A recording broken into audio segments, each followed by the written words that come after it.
Apa kriteria tempat untuk melaksanakan sholat tahiyatul masjid? Ada sholat 5 waktu berjamaah, subuh, zuhur, asar, maghrib, isya. Setiap tempat itu ada sholat waktu 5 waktu berjamaah tahiyatul masjid. Tapi namanya di kampung kami surau Pak Ustaz, tetap tahiyatul masjid. Usolli sunatal tahiyatul surau. Nah, usolli sunatan tahiyatul langgar. Sampai Arab lungo nang di lungo nang langgar. Orang Jawa dilanggar tak mati. Sholat tahiyatul langgar, enggak, tahiyatul masjid. Karena cuma ada 2, langgar, musola, surau, itu masjid. Sedangkan masjid yang ada sholat Jumatnya, ada mimbarnya, masjid jami. Masjid jami. Jami artinya sholat yang ada sholat Jumatnya di dalam. Maka masjid itu cuma 2. Kalau ada 5 waktu tidak ada sholat Jumat, namanya masjid. Kalau ada sholat Jumatnya, masjid jami. Kedua-duanya boleh iktikaf di dalam. Iktikaf di musola yang ada sholat sah. Apakah musola kantor tempat parkir yang dijadikan? Banyak musola di kantor dinas itu tak layak disebut dengan masjid. Tak ada tahiyatul masjid. Kenapa? Karena sholatnya cuma 2 saja, zuhur sama asar. Zuhur, asar. Maghrib, isya, subuh tak ada. Isya sama subuh ada Pak Ustaz security di situ, tidak sholat, tidur. Dia mesti ada sholat 5 waktu. Kalau didirikan masjid musola, tidak dilaksanakan sholat 5 waktu, apa hukumnya? Istahwadat alaihimus syayatin. Satu kampung itu dikuasai setan. Hati-hati. Jangan dirikan masjid rajin, mendirikan musola rajin, habis itu tak diisi. Ustaz, saat kita telah mendengar khutbah Jumat, yang lebih baik sholat tahiyatul masjid dulu atau langsung duduk mendengar khutbah? Yang paling baik jangan terlambat datang. Itu yang paling baik. Adapun khatib sudah naik mimbar, apa yang dilakukan? Sholat. Mana dalilnya? Nabi menyuruh qum, tegak. Nabi sedang khutbah, datang orang nyelonong masuk, duduk, qum, sholat. Sholat sunat 2 rakaat. Cuman tahu diri lah, kalau sudah terlambat jangan pula sholat di tengah, pergilah ke samping-samping. Ini sudah terlambat sholat pula di depan, ditengoknya pula mata khatib tuh. Tulis bukan pakai baju kaos di belakang, emang masalah buat lo? Ini orang sudah terlambat. Apakah benar orang yang bertobat, orang yang terlambat datang untuk sholat Jumat, yang pada waktu itu khatib sudah naik mimbar, malaikat sudah menutup buku catatannya dan tidak tercatat lagi sebagai orang yang sholat Jumat? Jangan baca hadis, baca terjemah, simpulkan sendiri. Siapa yang datang pada saat pertama dapat pahala macam orang berkurban onta. Siapa yang datang pada saat kedua dapat berkurban macam berkurban seekor lembu. Siapa yang datang saat ketiga dapat kurban seperti seekor kambing. Datang saat keempat seperti berkurban seekor ayam. Datang saat kelima seperti berkurban sebutir telur ayam. Ketika khatib sudah naik mimbar, maka malaikat menutup buku catatannya. Apa makna hadis itu? Makna hadis itu motivasi supaya datang di awal waktu. Sekarang orang dapat apa? Jangankan telur ayam, telur puyuh pun tak dapat. Khatib sudah naik mimbar, cepat-cepat datang. Datang jam setengah 12. Duduk, baca surat Al-Kahfi. Masih ada waktu baca surat Yasin. Alah, Ustaz Somad tuh ngomong aja tuh. Kemarin di Ar-Rahman angkatan 50, khatib sudah masuk waktu, dia terlambat. Pagi itu saya tausiah di Universitas Lancang Kuning. Panjang tanya jawab. Adik-adik mahasiswa 9 LDK, Lembaga Dakwah Kampus kumpul di Lancang Kuning. Dek, saya jam 11 permisi. Tanya jawab sampai hampir setengah 12. Akhirnya saya sudah SMS ke pengurus. Mohon maaf Bapak pengurus, nampaknya saya tak bisa datang tepat waktu, tolong cari pengganti. Rupanya sampai juga. Jadi yang paling bagus itu cepat kita datang. Assalamualaikum warahmatullahi wabarakatuh. Bismillahirrahmanirrahim. Jadi semua ini mangkul. Dikatakan masjid karena apa? Tempat sujud. Dikatakan musola karena tempat sholatnya. Ngono kok geger. Kampung NU ramutu. Wah, ke masjid, ke musola maunya apa? Ya maunya supaya tempat sholat banyak kok. Geger.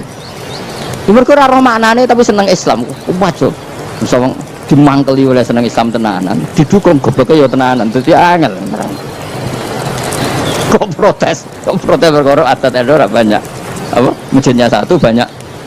Sehingga sholat itu tidak fokus di satu titik satu.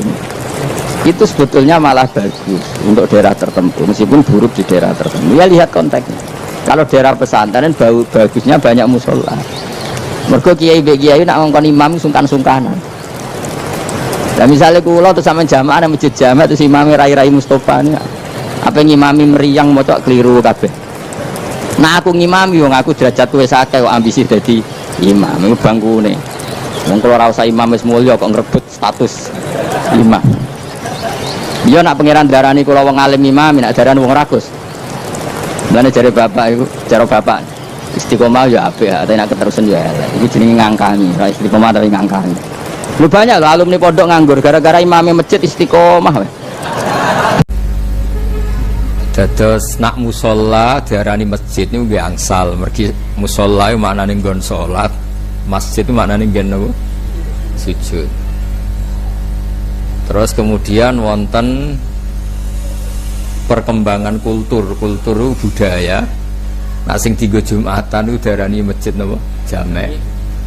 Nak sing ora dienggo Jumatan niku teng daerah Kudus tetep diarani masjid. Mergi kangge kersane sing iktikaf niku diitung iktikaf teng putih masjid.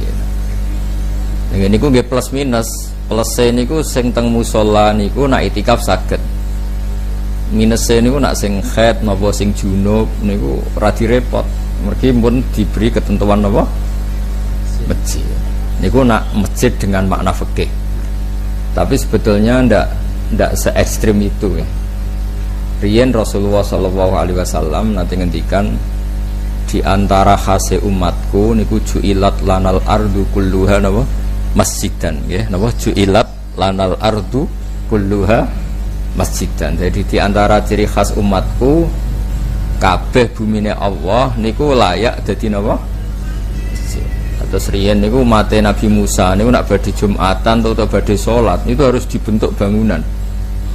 Nah umatnya Kanjeng Nabi barokah ya ning alas ya salat ning alas, ning kebun ya salat ning kebun. Mulane gerakno jamaah ning Indonesia ku kangelan mergo kadung tau ngaji. Dadi kadang ngaji ku ya rada nggawa musibah. Kayak Mas Khalid yang ngerti nak jamaah sunat terus rapati jamaah.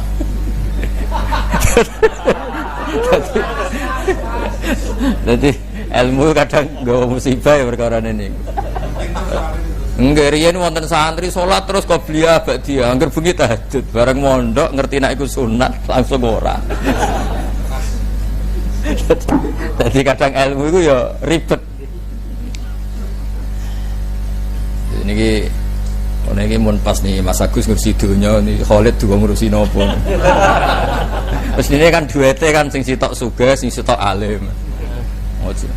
Sakjane kudune ya. Sakjane. Jane kan ngoten. Terus tenggene daerah kula niku anggere ana daerah pondok mesti ana sing alim alama, ana sing wali. Dadi sing alim mulang fikih, sing wali bagian donga. Mergo nek wali mulang fikih ya rada ribet. Fikih kadang ya ribet. Mergi fikih niku mboten ribet sepundi. Niki ibu-ibu terutama. Fikih niku nggih mari ribet. Mbah mun kadang ya ora setuju mek fikih. Wong lanang ra iso nafkahi bojone, iku bojone iku sing wedok iku nek sing lanang njaluk ora wajib nglayani. Mergo ora iso apa? Ora iso nafkahi. Lah sing lanang ya duwe hak anak ra gelem dikumpuli ora wajib nafkahi. Terus ajarane iku rada transaksional. Lan riyen zaman Mbah Mun Sugeng iku ape rabi apa ape hitung-hitungan kok Cina perkara. Lah yo ngekeki dhuwit ngenteni gelem apa? Dikumpuli. Sing wedok males gelem dikumpuli nek dikai duwe. Lah iki bojo ta rondo maksudnya. Maksudnya lah nak bayar bedane apa kan ngono. Ora usah diterusno bedane mbek sapa ora usah.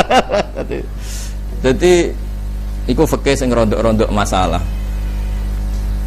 Mulane dawuh Mbah Mun fikih iku fikih Indonesia. Fikih Indonesia niku maknane iku sing wedok sugih, sing lanang ya rondok numpang sithik-sithik.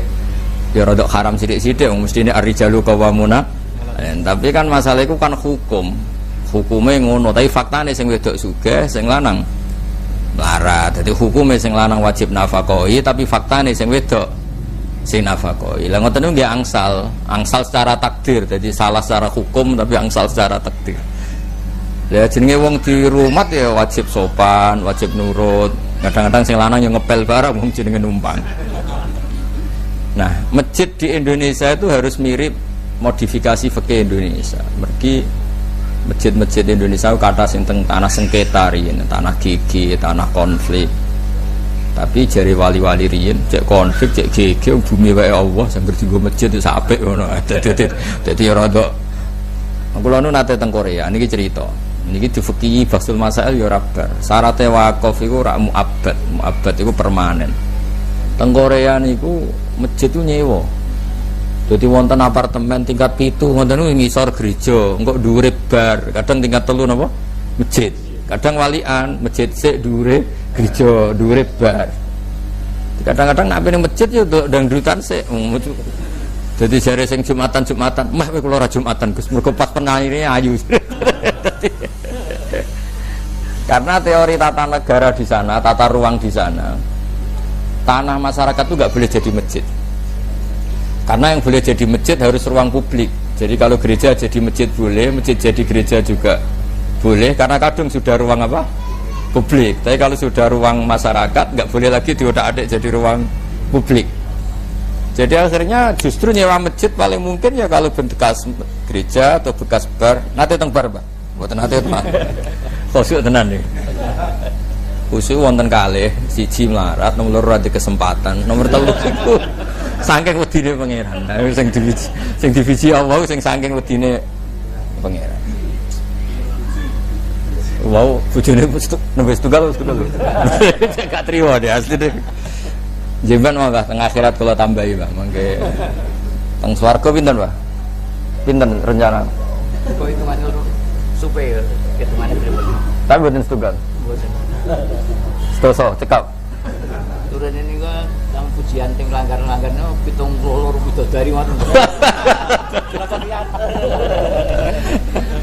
Niki punya rencana gadah pinten, Pak? 72 rencana jajari oh sak wae mawon nggih kula sekani separo Bang. Separone 72 maksud mboten separone. Dados kula suwun fikih-fikih yang di Indonesia niku nggih anut fikih Mbah Maimun, Mbah Hasyim. Fikih yang sudah dimodifikasi. Karena kalau pakai fikih permanen niku misalnya wakaf masjid kudu muabbad. Lah padahal kadang-kadang teng daerah niku ada orang yang masjid itu disilahi, kadang teng tanah gigi, kadang teng tanah sengketa. Terus niku masalah-masalah yang kita kedah bijak. Mergi nak jenengan boten bijak, niku nggih ribet. Kalau nanti teng Korea ditangkleti, Gus iki ngisore masjid dhuwure gereja, padahal al-Islam ya'lu wa la yulaleh. Yo ribet. Ya ya'lu wa la yulaleh iku rak karepe ngono. Kayak Mbak Maksum karepe bojone ya akeh, faktane ya sitok iku karepe ngono, tapi faktane iku.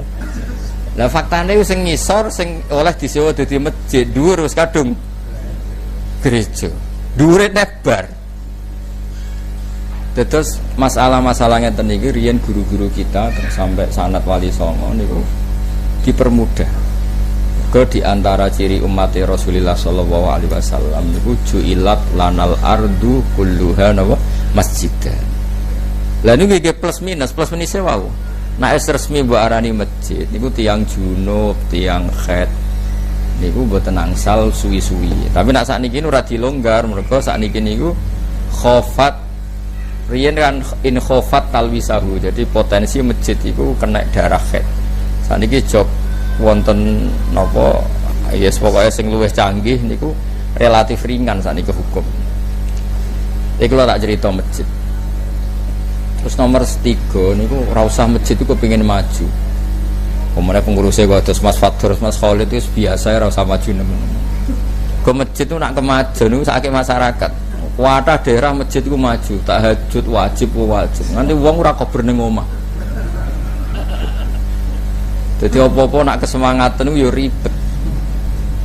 Mergi cara fikih, cek fikih termas cek sarang sami. Ada ibadah yang dari awal gak sunat jamaah, termasuk tahajud.